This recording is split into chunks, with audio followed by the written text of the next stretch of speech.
Can you hear it? Can you hear it? Can you hear it? That's the sound of change. Good morning, good afternoon, or good evening, depending on what time you're listening to me. My name is April, and let's just take the safe route of saying Merry Meet. If you haven't seen my past 3 shows, you probably won't notice any difference, but I am trying to revamp things. Things may change from time to time. I'm trying to get into a good flow, and I'm trying to get some viewers. So if you see something that you like, tell me to stick with it. Today's subject is one that's old but ongoing. It's religion versus non-religion. Who's right, who's wrong, does it really matter? Basically, if it were a schoolyard fight, it would be my dad could beat up your dad. Instead, it's taken on a new spin. My God could beat up your God, which is a pretty ridiculous concept, but it exists. So let's not beat around the bush and say that nobody's guilty of it, or that one person is more guilty of it than the rest. Sure, all of you Wiccans out there might be tempted to say that Christians are the ones that are causing most of the problems, but have you really taken a look at the forum nowadays? Here's one comment, essentially saying that Christians are responsible for every war that happens in the world, and another that infers that Christians are not well educated and all the same. Sure, you want to defend your faith. There's nothing wrong with that. But you don't defend your faith by belittling another. After all, that's not really keeping with the concept of what you believe now, is it? I mean, if you really think about it, you're not doing anything more than providing them with things to lash back out at us with. And if you really think about it, you're not even talking about Christians in the general sense. The ones you're lashing out at aren't even people who follow Jesus' teachings. After all, he taught that nobody but God could judge, and that everybody should love anybody regardless of anything. After all, what would love thy neighbor mean if it didn't mean love everybody? He explained that himself. That's right, I've read the Bible, I know a few things. On the other side of the intolerance route, you have all of these pseudo-Christians, the ones that pretend that they're Christian, that they follow Christ, but they decide that they don't really want to, they want to push their own agenda, who say ignorant things like this. Now here's a quote from a site that is so ridiculously ignorant that the only reason that I go on there is just to show you what the fringe of pseudo-Christianity is like. Now notice the highlighted part. Wiccans are attempting to justify witchcraft on the premise of their contributions to society, their compassion, and their acceptance of all groups, including homosexuals and lesbians. Is it just me, or are we following Christianity a little bit better than some of these Christians out there? After all, you have a handful of quotes going back from Old Testament Leviticus all the way up to New Testament Matthew saying that people should love thy neighbor. So then, of course, you stumble onto this portion of the website. Our good and upstanding Christian person decides to make it very clear that they don't hate anybody, that they love everybody, that hating is wrong, and that the only thing they hate is sin. Well, it's nice to know that they have good intentions, but if you continue to look on,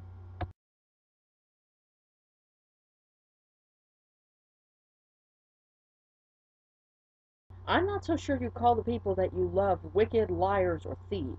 That's just me. And of course, when all else fails, they go back to this tried and true method. Claims that Wicca and anything not their brand of Christianity comes from Satan and that we're all Satanists. Thunder, let's go! It's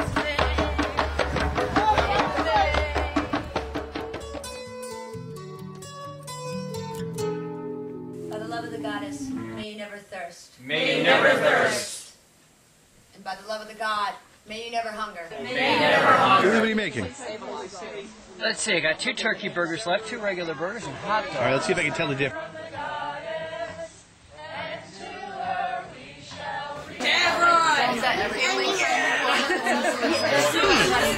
You know what? You can get that little piece in there, too, yeah. Yeah, no, not the finger, please. Oh yeah, I can definitely see all of the satanic influence on these people's lives. And if some back or trash or whatever, I'd say, look, these people are normal, they're regular just like you, they have normal lives, they're parents. Well said, ma'am. Very well said. But now let's move away from Christianity versus Wicca. I think we've talked more than enough about that. Now let's talk about Christianity versus atheism. Religious versus non-religious. Writer of the blog The Western Confucian has this to say on atheism. On the personal level, atheism acts as a crutch. It gives folks a prepackaged worldview and saves them from having to think for themselves or to seek answers to or even ask life's difficult questions.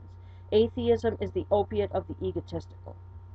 There's a spelling error that I thought you might like to correct, Mr. Andreas. You spelled it Atheism, when really what I think you meant was Religion. But a spelling error like that's not too surprising, considering the same person also said this.